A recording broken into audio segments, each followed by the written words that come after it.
यह समझना बहुत ज़रूरी है कि जब आपको ऐसा महसूस हो कि आपका ट्विन फ्लेम आपकी ऊर्जा को सोख रहा है, तो आपको क्या करना चाहिए।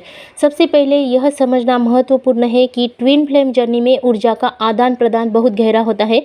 कभी कभी एक ट्विन फ्लेम कमज़ोर महसूस कर सकता है और अनजाने में दूसरे की ऊर्जा पर निर्भर हो सकता है, खासकर अगर वो अपने खुद के ऊर्जा पर संतुलन पर काम नहीं कर रहा हो। तो आपको कुछ बातों का ध्यान रखना होगा। अपनी ऊर्जा को सुरक्षित रखने के लिए सीमाएं निर्धारित करना बहुत महत्वपूर्ण है।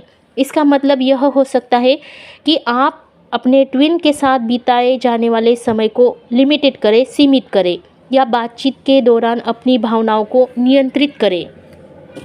अपनी ऊर्जा को फिर से भरने और उसे मजबूत करने के लिए आत्म देखभाल पर ध्यान दें। इसमें ध्यान, प्रकृति में समय बिताना, योग, कोई भी ऐसी गतिविधियां शामिल हो सकती है जो आपको शांति और शक्ति दे। अगर संभव हो तो अपने ट्विन से अपनी भावनाओं के बारे में ईमानदारी से बात करें, लेकिन शांत और स्पष्ट तरीके से। उन्हें बताएं कि आप कैसा महसूस करते हैं और आपको अपनी ऊर्जा को संतुलित रखने के लिए क्या करना चाहिए। खुद को प्राथमिकता दें। याद रखें, इस यात्रा में आपकी भलाई सबसे महत्वपूर्ण है। अगर संबंध आपको लगातार थका हुआ महसूस कर रहा है आपके ट्विन के साथ, तो आपको अपनी ऊर्जा और मानसिक स्वास्थ्य को भी प्राथमिकता देनी होगी।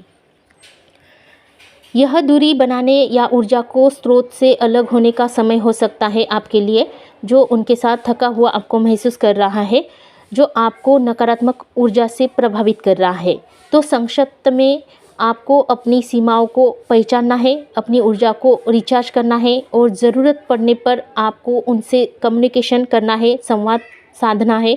अपनी भलाई को सबसे ज़्यादा ऊपर आपको रखना है, क्योंकि इस जर्नी में अपनी भलाई को हमेशा सबसे ऊपर रखा गया है। अपनी भलाई को प्राथमिकता आपको देनी है, आपको अपनी आत्म देखभाल करनी है। तो ये चीज़ों का आपको ध्यान रखना है कि सबसे ऊपर आपको अपनी एनर्जी को बचाना है। किसी भी तरह से आप अपनी एनर्जी को पूरी तरह से अपने ट्विन पर नहीं लुटा सकते हो। आपको ध्यान साधना, मेडिटेशन करके अपनी एनर्जीज़ को बढ़ाना होता है। और अगर वही एनर्जी आप अपने ट्विन को दे देते हो, तो इसमें आप बहुत ज़्यादा शोषित हो जाते हो, या फिर उनकी बातों से आप बहुत ज़्यादा नकारात्मक चीज़ों में आ जाते हो, जो आपके लिए सही नहीं होता है इस जर्नी में। तो इसलिए अपनी एनर्जी पर काम कीजिए और अपनी एनर्जी को बचाने के लिए अपने ट्विन के साथ भी आप कम्युनिकेट कीजिए।